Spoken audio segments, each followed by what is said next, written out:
En esta ocasión toca presentar el tema de traumatismo ocular auditivo y nasal. Iniciando por el traumatismo ocular, vamos a ver que este es definido como toda lesión originada de forma mecánica sobre el ojo, que ocasiona daño tisular de diverso grado de afectación, ya sea leve, moderado o grave, con compromiso de la función visual, temporal o permanente. En los servicios de urgencia, el trauma ocular es motivo de consulta común y ocupa alrededor del 3% del total de los pacientes.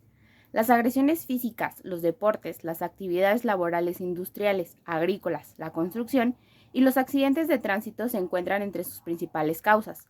El trauma puede ir desde un doloroso cuerpo extraño corneal, lesiones más comunes, hasta una herida penetrante ocular de mal pronóstico y con grandes secuelas de discapacidad, y pasar por un gran grupo de otras alteraciones oculares relacionadas. Tenemos el sistema de terminología de Birmingham para el trauma ocular, el cual nos divide el trauma en ojo cerrado y ojo abierto. En el caso del ojo cerrado, tenemos a su vez las contusiones y laceraciones lamelares. En el traumatismo de ojo abierto, se encuentran las roturas y laceraciones, que estas últimas a su vez se dividen en tres grupos: aquellas que son penetrantes, perforaciones y cuerpos extraños intraoculares. Birmingham nos define a la pared ocular como la córnea y la esclera.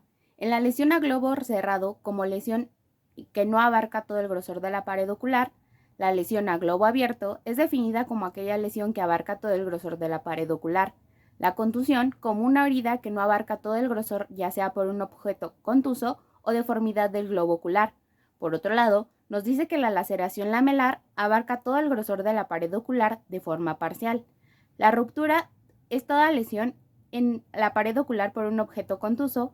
La laceración es una lesión que abarca todo el grosor de la pared ocular por un objeto cortante. En el caso de la lesión penetrante, es toda lesión con herida de entrada.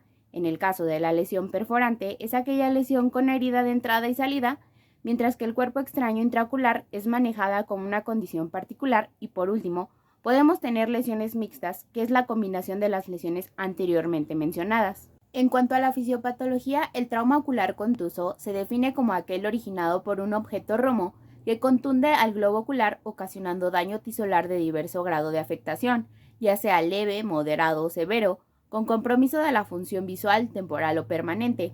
Fisiopatológicamente, el globo ocular sufrirá en primera instancia una brusca compresión del acortamiento del eje antero-posterior con distensión ecuatorial compensatoria. El retorno a la forma normal añadirá mayor trauma, explicándose así las lesiones en el segmento antero-posterior. Las rupturas del globo ocular se producen por un aumento brusco de la presión ocular al ser golpeado al ojo por un objeto romo que provoca un quiebre. Si la energía supera la fuerza de cohesión de la pared ocular, se abre el globo en donde la pared es más débil, muchas veces a distancia del lugar del impacto, y se provoca frecuentemente una herniación del tejido, produciéndose así un traumatismo ocular. Tenemos así algunos tipos de traumas según su localización. En el caso de los párpados podemos encontrar laceraciones palpebrales. Estas son solución de continuidad en la piel del párpado. El cuadro clínico se presenta con dolor, sangrado y eritema. En el caso del diagnóstico es mediante un examen ocular completo previo a la reparación, que incluye el fondo de ojo para descartar perforación del globo. Si se sospecha de cuerpo extraño orbitario o ruptura del globo ocular, se debe realizar un ataque de órbita y cerebro. En el caso de la equimosis palpebral, su etiología más frecuente es un traumatismo. El cuadro clínico presenta dolor, inflamación de párpados y hematoma. El diagnóstico se hace mediante un examen oftálmico y el tratamiento puede requerir o no tratamiento o bien antiinflamatorios tópicos y orales. En el caso de la córnea podemos encontrar abrasiones o erosiones corneales. En el cuadro clínico vamos a encontrar dolor, fotofobia, sensación de cuerpo extraño, lagrimeo e historia de un arañazo, rasguño o impacto con un objeto romo en el ojo. También puede presentar inyección conjuntival, edema palpebral y reacción inflamatoria de la cámara anterior. Su diagnóstico se hace mediante el signo principal, que es en el de defecto epitelial, que se tiñe con fluoresceína durante la exploración. En el caso del tratamiento, se van a ocupar psicopléjicos, antibióticos tópicos 4 días y un parche oclusivo durante 24 a 48 horas. En el caso de un hematocórnea, es una impregnación hemática de la córnea. En el caso del cuadro clínico, se va a presentar como un disco rojizo que impregna de forma difusa la córnea. Y en el caso del tratamiento, lo usual es el uso de quelantes de hierro. En la cámara anterior podemos encontrar algunas alteraciones pupilares. En el caso de la miosis espástica, esta es una constricción intensa y dolorosa, pero generalmente transitoria, que se puede acompañar de espasmo de la acomodación y miopía. El tratamiento es reversible, de corta duración y responde bien a la instalación de midriáticos. Tenemos también el caso de ifemas, que es sangre depositada en la cámara anterior. El cuadro clínico se basa en dolor y visión borrosa. El diagnóstico es mediante la exploración con una nubosidad rojiza extendida difusamente por la cámara anterior y sangre depositada en la parte inferior.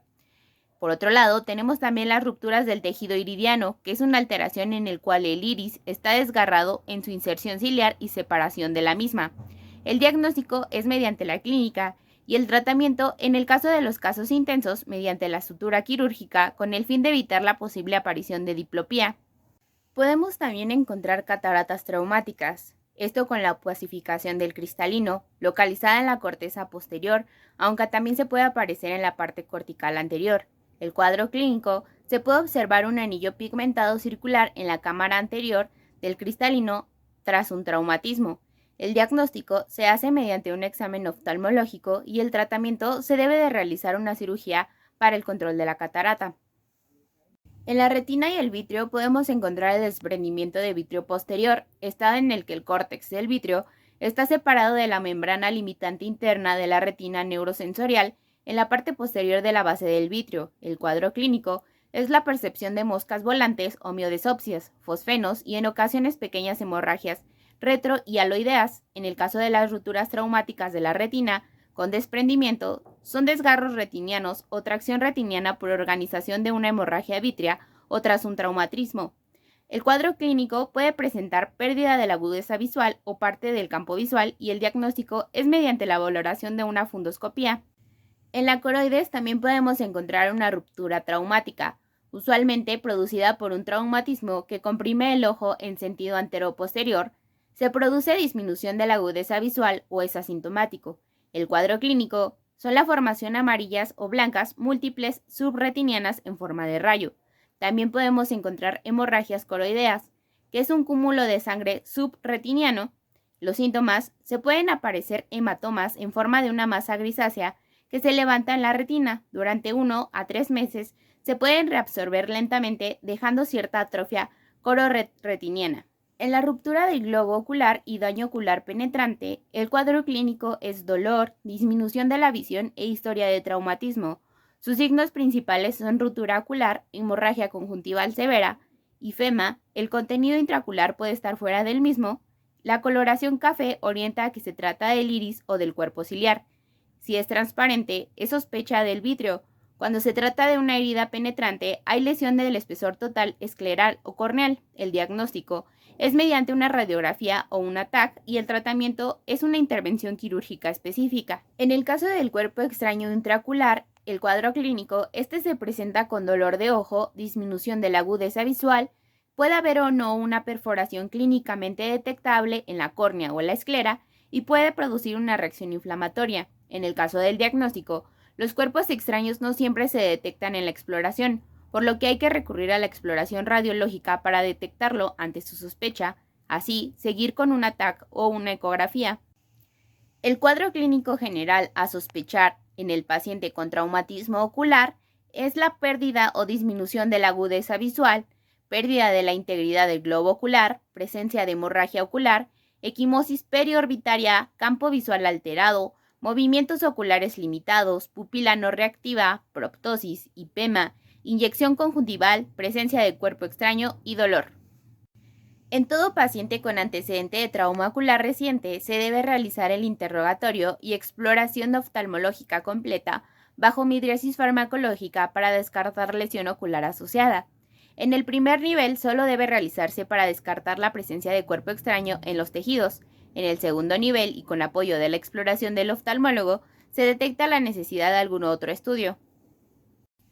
Como ya se mencionó anteriormente, el diagnóstico se hace mediante el antecedente de trauma, cuadro clínico y exploración física, radiografía simple de cráneo, tomografía computarizada craneal. En el caso de la radiografía simple de cráneo y de órbita tipo Catwell, nos ayuda sobre todo si se sospecha de una fractura ósea.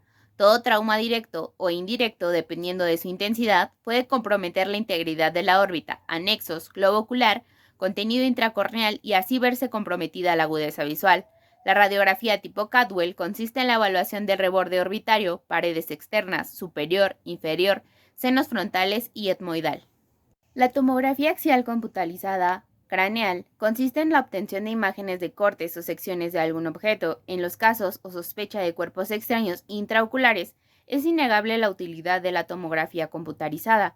Ayuda a determinar el tamaño, localización del objeto y su relación con la esclera y el lente. El diagnóstico diferencial en el segmento anterior se hace con laceración conjuntival, hemorragia conjuntival, queratitis, quemadura del segmento anterior, estallamiento ocular, ruptura de iris, quemosis, hipema, penetración corneal, penetración escleral, prolapso de tejido uveal, catarata, en el caso de los anexos, con blefaroequimosis, quemadura palpebral, herida palpebral, lesión de la vía lagrimal, y en el caso de las orbitarias, con fractura complicada, edema orbitario, hemorragia retrovulvar y fractura de órbita. El diagnóstico diferencial en el caso de neurooftálmicos tenemos la neuropatía oftálmica traumática, disfunción oculomotor, parálisis del tercer, cuarto y sexto par craneal, edema papilar.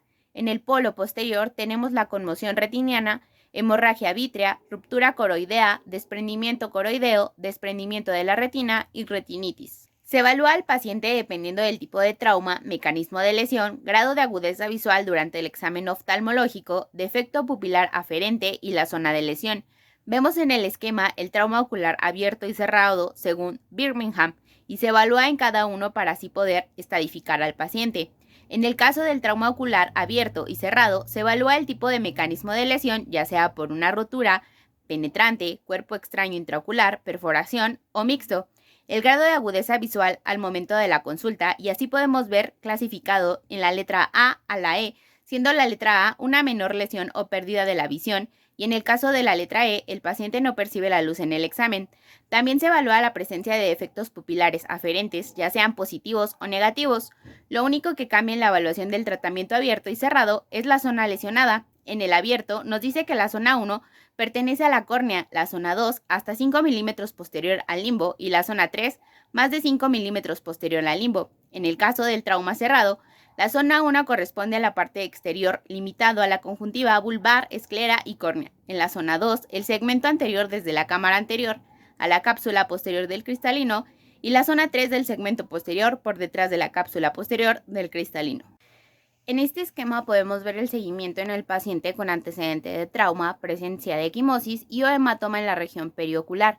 Si el paciente cuenta con antecedente de cirugía o enfermedad oftalmológica, se envía una evaluación urgente con el especialista. Si el oftalmólogo identifica una conmoción retiniana, se envía tratamiento con analgésicos, frío local y esteroides.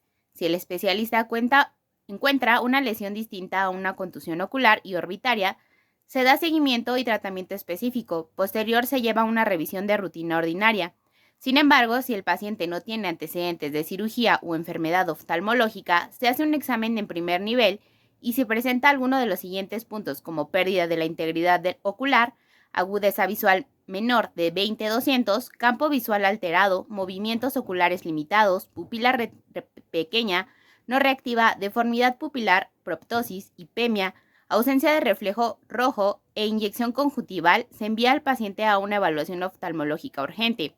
Pero si el paciente presenta una integridad ocular normal, agudeza visual 20-200 o mejor, campo visual normal, movimientos oculares sin limitaciones, ausencia de proptosis, pupila reactiva y de forma normal, ausencia de hipema, reflejo rojo y ausencia de inyección conjuntival, la evaluación oftalmológica es ordinaria.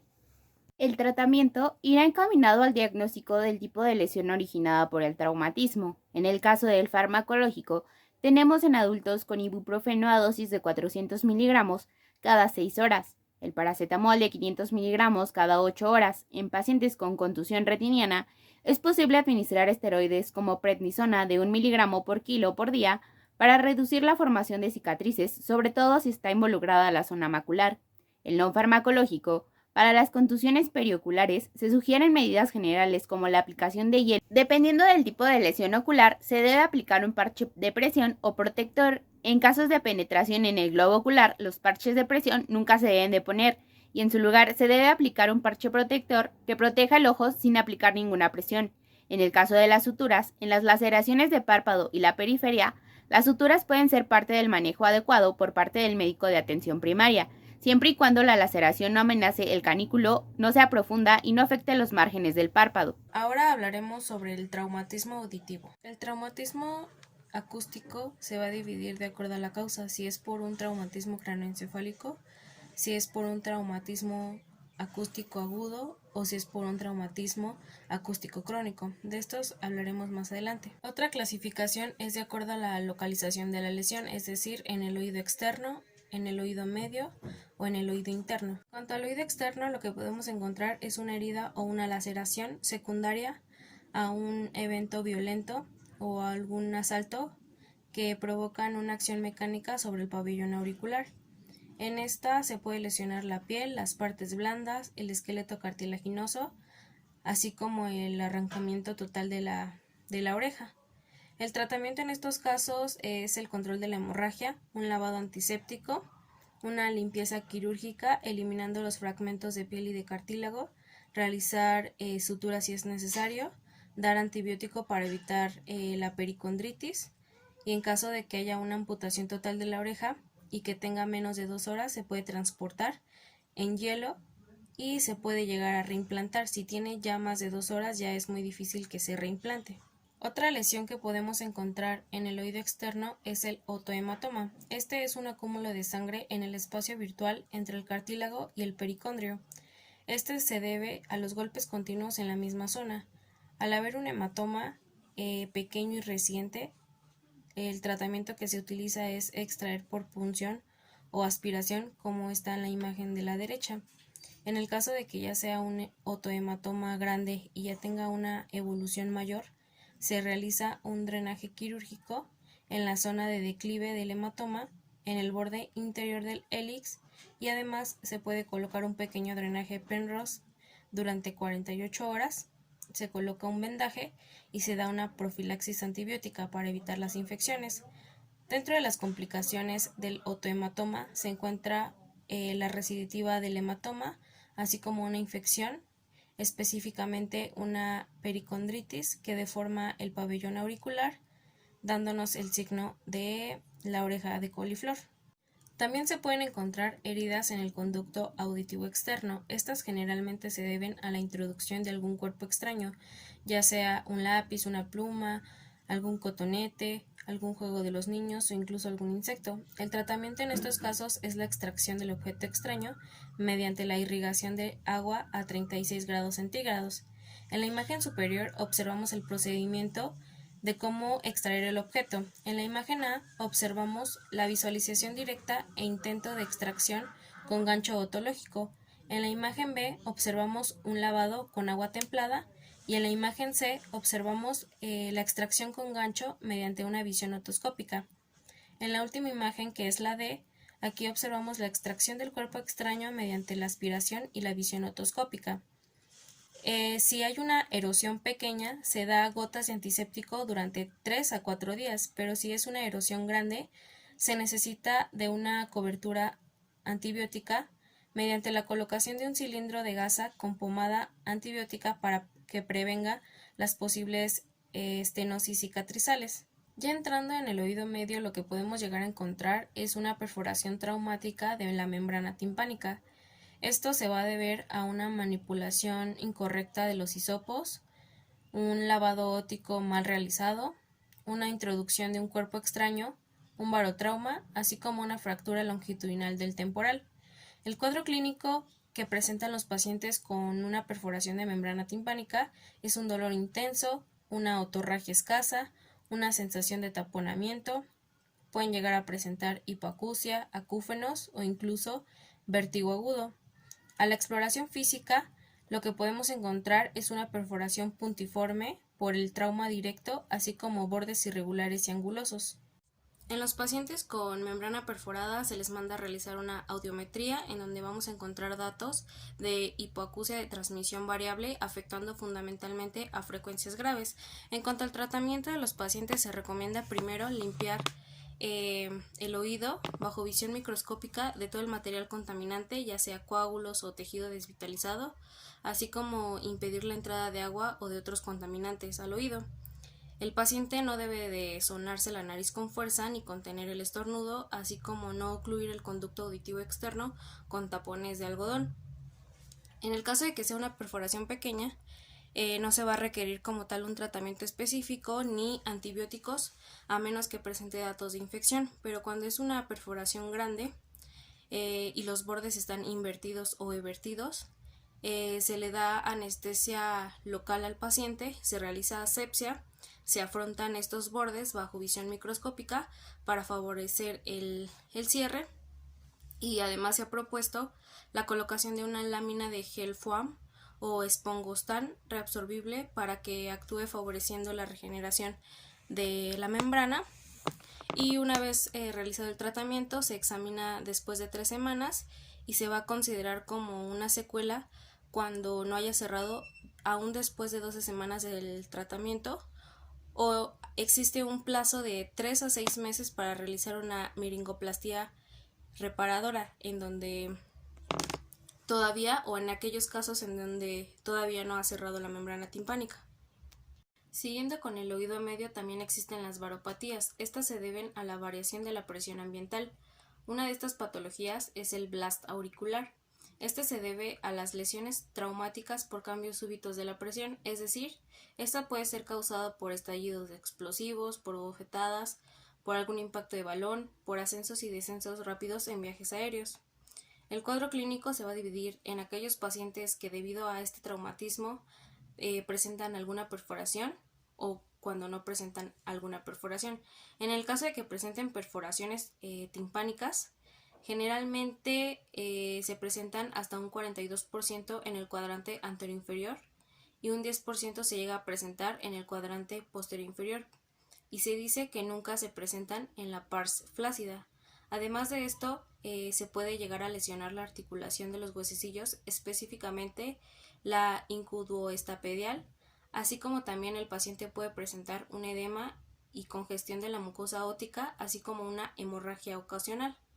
En aquellos pacientes que como tal no tienen una perforación de la membrana timpánica, pueden llegar a presentar un hematoma del oído medio, inflamación de la mucosa óptica, hipoacusia perceptiva instantánea, vértigo, acúfenos y otalgia. En cuanto al estudio que se les va a mandar a realizar, que es la audiometría, podemos encontrar datos de hipoacusia de transmisión, aunque podría ser neurosensorial si el oído interno se encontrara afectado. Se dice que la variación de presión u onda expansiva tras recorrer el oído medio puede lesionar el oído interno por acción mecánica de la onda sobre las ventanas oval y redonda, generando importantes alteraciones en el laberinto membranoso, acompañadas de hipoacusias perceptivas instantáneas, vértigo, acúfenos o reflejo de fístula laberíntica. La clínica se va a caracterizar por una otalgia tras un cambio de presión brusco, acompañada de unas horas de otorragia escasa, hipoacusia, acúfenos e incluso vértigo.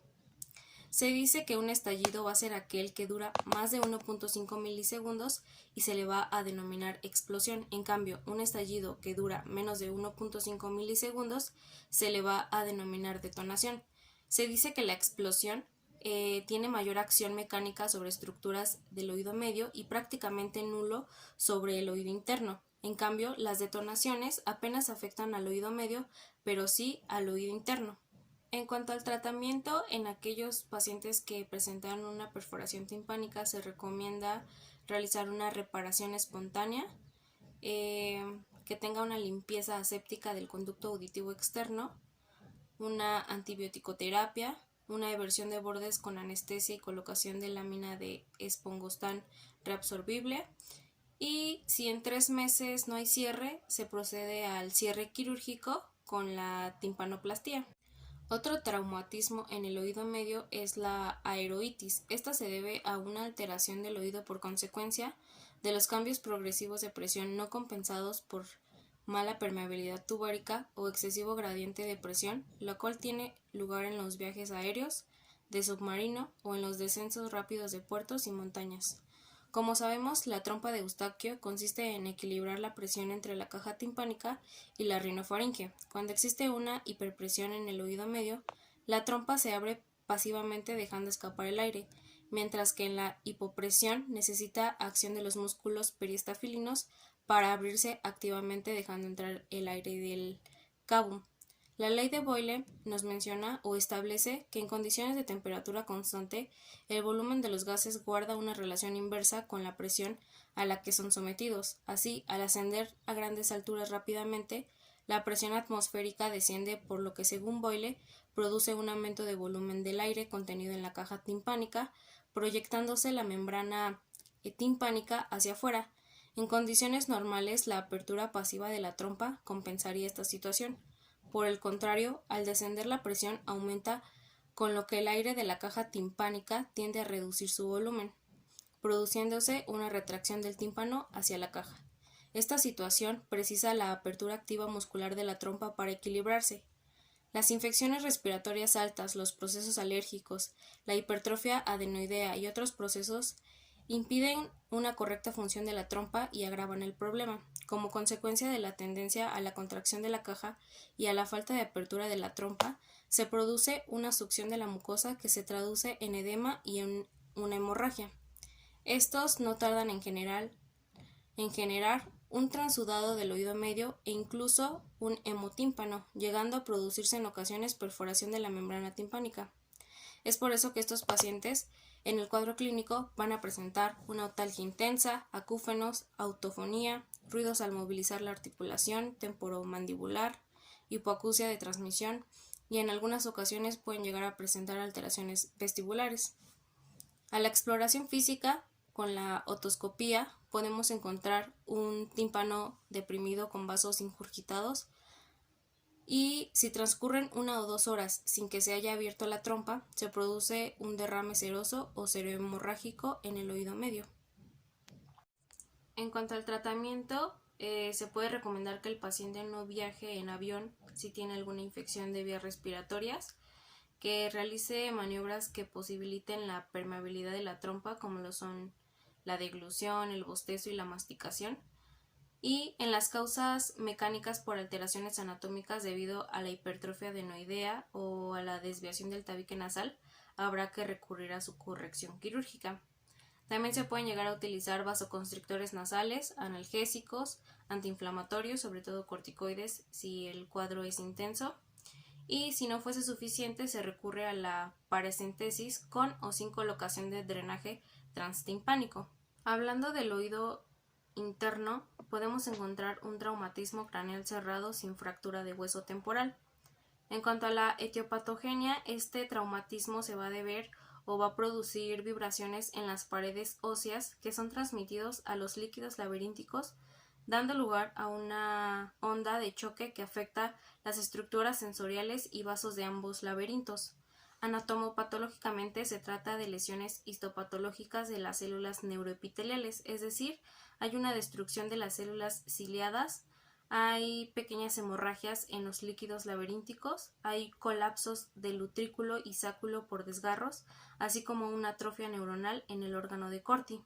En cuanto al cuadro clínico de estos pacientes, van a tener como antecedente primero el trauma craneal, después van a presentar un cuadro vestibular periférico con vértigo rotatorio, palidez, sudoración, náuseas que se van a exacerbar con los movimientos de la cabeza, hipoacusia y pueden llegar a presentar una conmoción laberíntica sin fractura de cráneo, ya presentando como tal una sintomatología vestibular y rara vez presentan hipoacusia. En la otoscopía, específicamente en la audiometría, van a presentar una hipoacusia de percepción, si la hay, de intensidad variable con un escotoma de 4000 Hz. En cuanto al equilibrio, van a tener una lateropulsión hacia el lado más lesionado con nistagmo espontáneo que suele batir hacia el lado sano. Además, es frecuente que haya nistagmo posicional y sin una dirección fija. En la prueba calórica, lo más frecuente es que exista una hiperreflexia o, más raro, una hiperreflexia vestibular. El tratamiento de estos pacientes es los sedantes vestibulares y ansiolíticos en la primera etapa. del proceso para pasar después a los fármacos que faciliten la compensación. Y también se recomienda una rehabilitación del equilibrio que se puede realizar mediante tablas de ejercicios domiciliarios o preferiblemente mediante la plataforma de posturografía dinámica. Hablando sobre la fractura del hueso temporal, que también es una de las causas de traumatismo auditivo, este se va a deber a algún accidente automovilístico o de motocicleta, algunas caídas o proyectiles de arma de fuego, así como algunos deportes. Hay traumatismo indirecto, que es cuando el golpe en la bóveda craneal, cuya fuerza de impacto se irradia hacia la base del cráneo, alcanzando el peñasco. Y el directo es aquel que impacta directamente en el raquis sobre la base del cráneo. También cuando la cabeza está protegida por un casco que amortigua el efecto o el efecto directo del impacto y la inercia del cuerpo cae sobre la fosa craneal. También se dice que el traumatismo sobre el mentón, en el cual el cóndilo mandibular puede fracturar el oído o a nivel del conducto auditivo óseo. Hay dos tipos de fractura, la fractura transversal o intralaberíntica, que representa hasta el 20%, y la fractura mixta. En cuanto a la fractura transversal, esta es consecuencia del impacto frontal y occipital. Aquí se va a presentar un hemotímpano con un tímpano íntegro, pero con un conducto auditivo externo no afectado, de un 50 a un 90%. El hemotímpano va cambiando su color de rojo brillante a rojo oscuro o a marrón según la hemoglobina se va degradando y suele evolucionar a su curación espontánea. Raramente se infectan o pueden producir una compresión laberíntica o del nervio facial, llegando en algunos casos a anquilosar la cadena de huesecillos. También se puede presentar una hipoacusia neurosensorial hasta un 40%. También puede llegar a presentar vértigo debido a la destrucción de un laberinto, el cual se manifiesta mediante nistagmos espontáneos dirigidos hacia el lado sano, desequilibrios con caída hacia el lado afectado y sin síntomas neurovegetativos. Cuando el laberinto ha sufrido solo una conmoción, el síndrome vertiginoso es más discreto y se manifiesta por un vértigo postural. También pueden llegar a presentar una parálisis facial hasta el 50% de los pacientes, la cual puede ser inmediata o semanas después por el edema, la hemorragia o la infección. En cuanto a la fractura mixta, esta se debe a fractura en múltiples trayectos por golpes de aplastamiento en la cabeza. Aquí se debe de investigar el mecanismo de la lesión, buscar lesiones o alguna lesión craneal, revisando los nervios o los pares craneales 3, 4, 5, 6 y 7. Se realiza una otoscopía, sobre todo para buscar coágulos, o una visión microscópica con aspiración en medio estéril. También se realiza una audiometría, se descarta si hay un vértigo central o periférico y se puede realizar un TAC. En cuanto al tratamiento, si hay una hemorragia por laceración de la arteria carótida intratemporal, se realiza urgentemente un taponamiento del conducto auditivo externo seguido de un estudio angiográfico para precisar la localización. Si no es candidato a esto, se realiza una oclusión con balón o una embolización. Si tiene otolicurrea, se dan antibióticos. Se pide que eleva la cama 30 grados para evitar que aumente la presión intracraneal. Se administran diuréticos o se restringen líquidos. Y si no mejora, se realiza una timpanotomía exploradora. En el caso de que presente una hipoacusia, si tras 3 meses de la fractura persiste, se realiza una timpanoplastía con o sin reconstrucción de la cadena. Si es neurosensorial, requiere rehabilitación audioprotésica o un implante coclear. En caso de la parálisis, se hace una descompresión quirúrgica y si tiene un hemotímpano, si no se reabsorbe espontáneamente, se requiere de un drenaje por miringotomía. En caso de que tenga crisis vertiginosas, se dan sedantes vestibulares y ansiolíticos y se realiza una rehabilitación vestibular. Como tal, las complicaciones de esta patología se dividen en inmediatas y tardías. Las inmediatas son las infecciones, como es la otitis media aguda con mastoiditis, laberintitis infecciosa, meningitis, parálisis facial, fístula, otolicurrea o parálisis del abductor y del trigémino. En cuanto a las consecuencias tardías, está la otitis media crónica con mastoiditis, así como la meningitis otógena. Hablando del traumatismo acústico, este se va a deber al ruido. Se dice que la pérdida progresiva de las células es por la acción de los picos de ruido continuo con la consecuente eliminación del neuroepitelio. En cuanto a la anatomía patológica, se divide en 5 estadios. El estadio 1 es cuando hay una tumefacción moderada, así como una pignosis de las células ciliadas con un ligero desplazamiento de los núcleos, así como la formación de vacuolas en las células de sostén y un desplazamiento de las células mesoteliales. En la fase 2 hay una tumefacción, una desintegración y una cariorexis de las células ciliadas, con una desaparición de la mitad de las células mesoteliales. En la fase 3 hay una destrucción mayor de las células ciliadas y en la fase 4 ya hay una pérdida de las células ciliadas con rotura de la membrana de Reisner. En la última fase, que es la fase 5, aquí ya hay una destrucción de todas las células ciliadas, además del órgano de Corti está colapsado y se separa de la membrana basilar. Hablando de la clínica del traumatismo acústico, este se divide en 6 tipos. El tipo 1 se caracteriza por ser de evolución continua, progresiva y lenta. El tipo 2 es una evolución que se detiene durante bastante tiempo y el paciente presenta una hipoacusia moderada o de adaptación. El tipo 3 hay una evolución brusca y es más frecuente en un solo oído, además de que es rápida y profunda para los tonos agudos. El tipo 4 se puede llegar a presentar en uno o en ambos oídos, pero las curvas de los oídos son diferentes. Uno está más perjudicado que el otro, mientras que el otro se modifica apenas la audiometría. El tipo 5 nos habla de un déficit de frecuencias no típicas como los graves, y el tipo 6 se debe a una exposición a ruidos de muy baja intensidad. Los pacientes no oyen o tienen la sensación del oído tapado, pero audiométricamente están normales. Además de estos datos, el paciente puede llegar a presentar vértigo y tinnitus. Ahora, recordando que el traumatismo acústico puede ser agudo o crónico, en cuanto al agudo, este va a ser resultado de la exposición a ruidos de tipo impulsivo, de inicio rápido y de corta duración, es decir, que duren menos de 50 milésimas de segundo, y estas pueden ser uni o bilaterales. Estos pueden llegar a presentar una perforación de la membrana, así como la rotación de los huesecillos, por la ruptura de los ligamentos. Se dice que por debajo de los 90 decibeles no hay riesgos y por encima de los 115 decibeles siempre hay un daño, aunque sea por una exposición muy corta.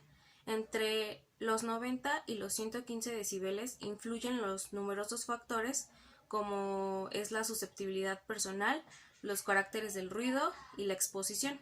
En cuanto al traumatismo acústico crónico, o por sus siglas DAIR, este se va a deber a la pérdida auditiva continua y permanente que se desarrolla en forma gradual a lo largo de los años como consecuencia de la exposición al ruido ambiental.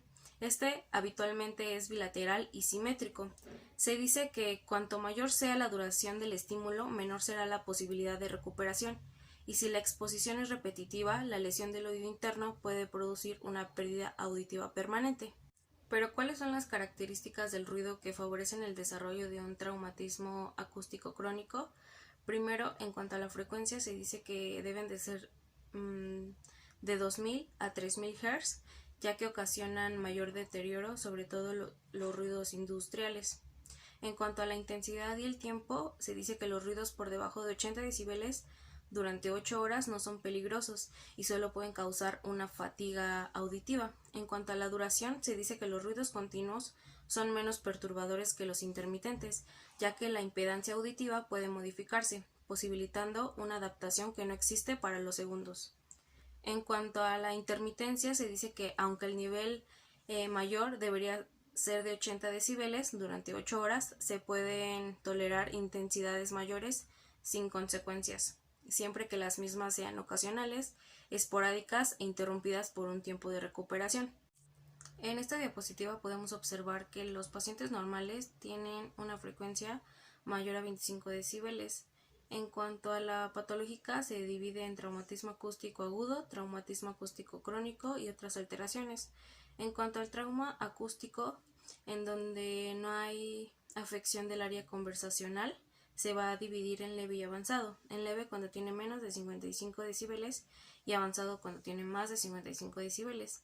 En cuanto a el traumatismo acústico crónico, lo divide en leve, moderada y avanzada. Leve cuando una o más frecuencias están conservadas, moderada cuando todas las frecuencias están afectadas y tienen menos de 55 decibeles, y avanzada cuando todas las frecuencias afectadas, pero una o más tienen más de 55 decibeles. Y las otras alteraciones que generalmente no se deben a la exposición al ruido. En el cuadrito de abajo nos muestra las frecuencias en Hertz y los decibeles, que sería el estudio de la audiometría. La letra A y B nos muestran un estadio, o es lo normal en los pacientes. Del A y la C nos hablan de un traumatismo acústico inicial. El AD o el ADC nos hablan de un trauma acústico avanzado. En cuanto al AEC o el AED o el AEDC nos hablan de una hipoacusia leve. En cuanto al ED o EDC nos hablan de una hipoacusia moderada. Y en cuanto al EFD o EFDC nos hablan de una hipoacusia avanzada. El siguiente tema es el traumatismo nasal. Se trata de un tipo de trauma específico, pues este afecta exclusivamente a la nariz, sin afectación del resto de las estructuras vecinas. Las lesiones nasales, por ser la nariz una estructura central en la cara, puede generar alteraciones estéticas importantes y a su vez determinar cambios en la funcionalidad. La epidemiología nos dice que los traumatismos nasales son los más frecuentes de los traumas en la cara. Es la causa más frecuente de los traumatismos en los accidentes de tránsito en el 40%, accidentes domésticos en el 20%, agresiones en el 15%, caídas casuales el 14%, accidentes laborales el 3% y otras se clasifican en el 8%. Afecta más en los hombres jóvenes y en cuanto al género, tiene una clara predominancia en el sexo masculino en el 68%. La alta tasa de lesión por trauma nasal se debe a que esta es una protuberancia que sobresale del macizo facial y es más fácil de lesionar que el resto de la cara. Este tipo de lesiones puede afectar tanto a las partes blandas de la nariz como a su porción esquelética, tanto a la parte ósea como a la cartilaginosa.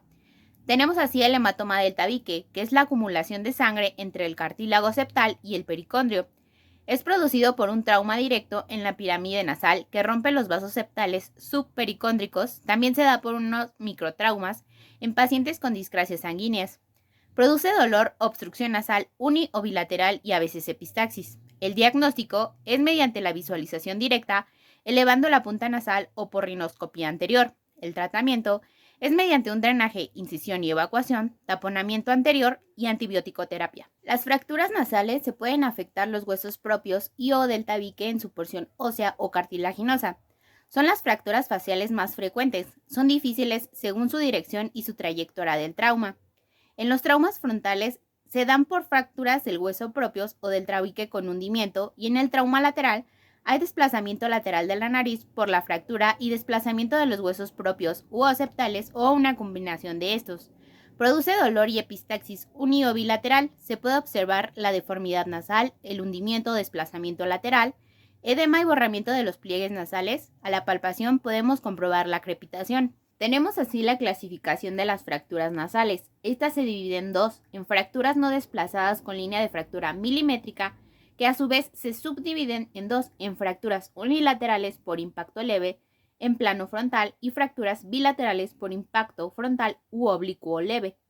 Por otro lado, tenemos las fracturas con desplazamiento, clasificadas de la siguiente manera: fracturas del esqueleto óseo, fracturas del septum nasal cartilaginoso u óseo y fracturas septopiramidales. Tenemos así las fracturas sinufaciales o del tercio medio facial. Son fracturas provocadas por grandes traumas de alta energía y afectan diferentes estructuras de la cara. Se dividen en tres tipos: Lyford 1, que son fracturas del proceso alveolar en el maxilar superior; Lyford 2, fracturas piramidales, es decir, fracturas que se producen por la sutura maxilomalar de los huesos nasales y la pared interna de la órbita; y Lyford 3, que es la disyunción craneofacial completa. El trazo de la fractura va por la sutura frontomalar, frontomaxilar y nasomaxilar.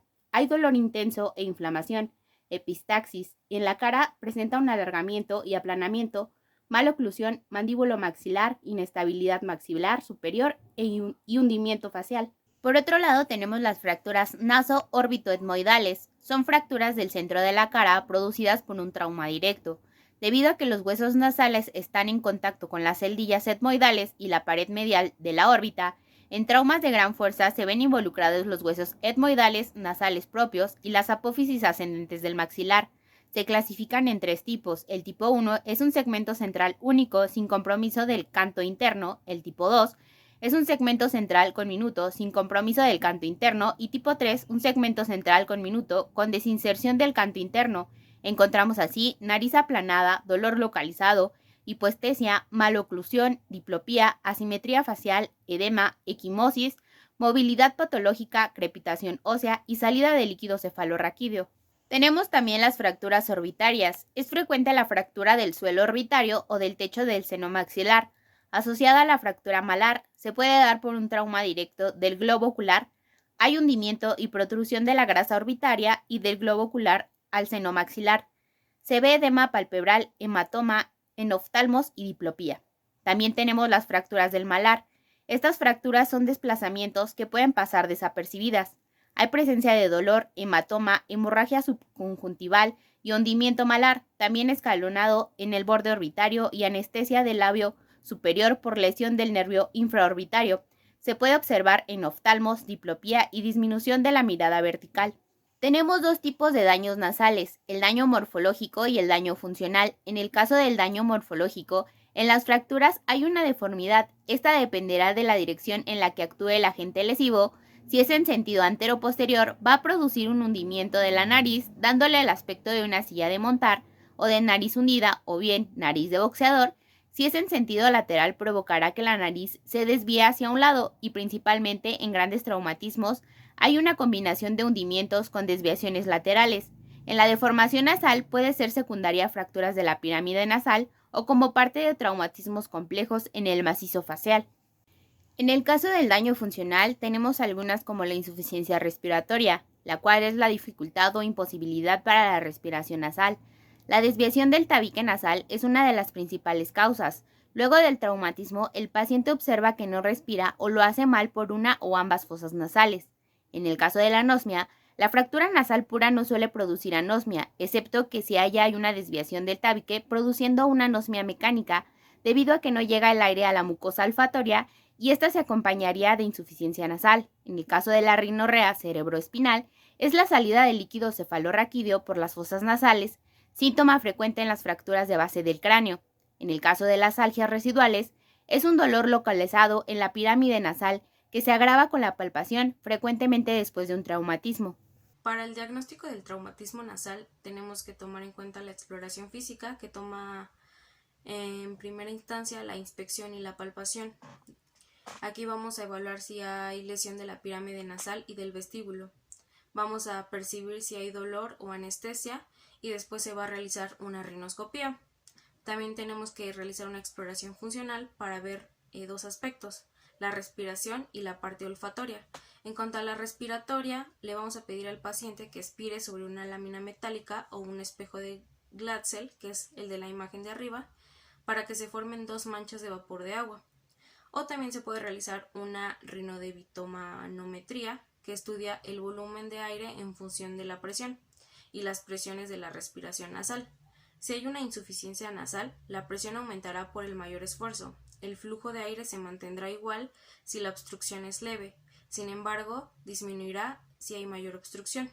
Y la parte olfatoria, pues la vamos a evaluar presentándole diversas sustancias para ver si tiene la percepción olfatoria.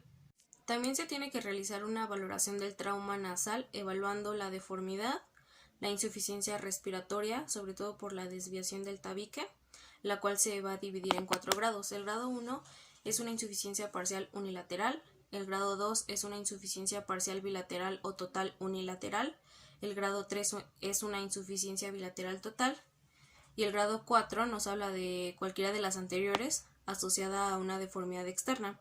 También se va a evaluar la anosmia, la cual se va a dividir en 3 grados. El grado 1 se va a caracterizar por una hiposmia o una parosmia.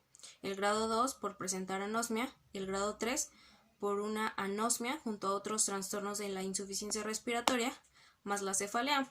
También se va a evaluar la rinorrea cerebroespinal. Se dice que en los traumatismos leves los pacientes se recuperan hasta en un 50% y suelen hacerlo de entre 3 a 4 meses, o se recupera progresivamente hasta que en ese tiempo se estabiliza en una hiposmia o parosmia, por lo cual no se establecerá la secuela hasta pasado este tiempo. En raros casos la recuperación suele hacerse hasta el año. En los traumatismos graves, ya el paciente se predispone a desarrollar meningitis.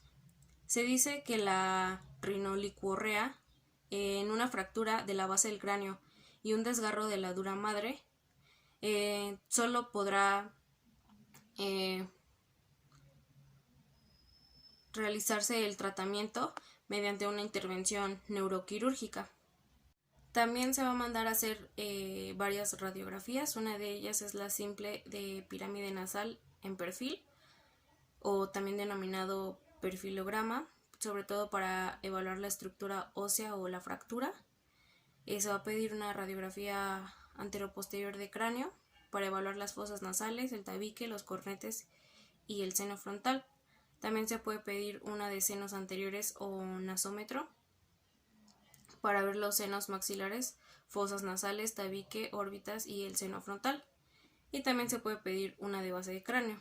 Cuando el paciente ingresa al hospital, se realiza una evaluación inicial para evaluar el aspecto, la respiración y la circulación. Si el paciente no está estable, se tiene que estabilizar primero con oxígeno, monitorización y realizarle varias pruebas. En cambio, si el paciente está estable, se realiza la evaluación primaria con el ABCDE y sobre todo tomando en cuenta la C, que es la circulación, en dado que el paciente tenga alguna hemorragia.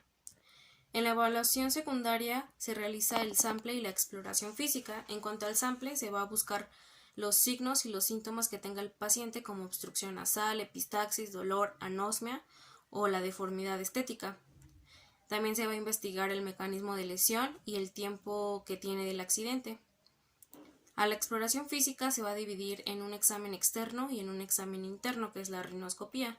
En el examen externo primero comienza con la inspección para ver si hay epistaxis, rinolicorea, deformidad, edema, tumefacción o desviación. A la palpación de los huesos nasales y faciales vamos a percibir si hay dolor, movilidad, crepitación o acabalgamiento.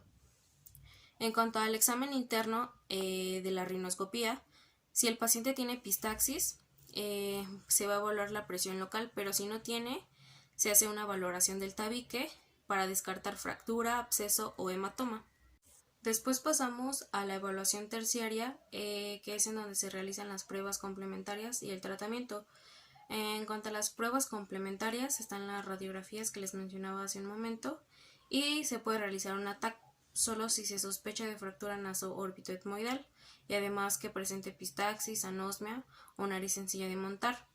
Después se pasa al tratamiento específico. En todos los pacientes se recomienda dar analgesia, sobre todo AINES, para disminuir el dolor. Se realiza frío local, lavados con solución salina fisiológica. Se pueden dar vasoconstrictores nasales de 2 a 3 días. Se realiza el control de la epistaxis y se recomienda tener protección solar en la región del tabique. Si hay sospecha de fractura nasal y tiene el paciente un edema leve o moderado, no sospecha de desplazamiento, se realiza un control en urgencias por 72 horas, pero si tiene un edema importante y se sospecha de desviación, debe de tener un control en urgencias por 5 días en ayunas y dar una interconsulta a otorrino. Si el paciente tiene un hematoma o un absceso de tabique, se tiene que dar interconsulta a otorrino para realizar el drenaje.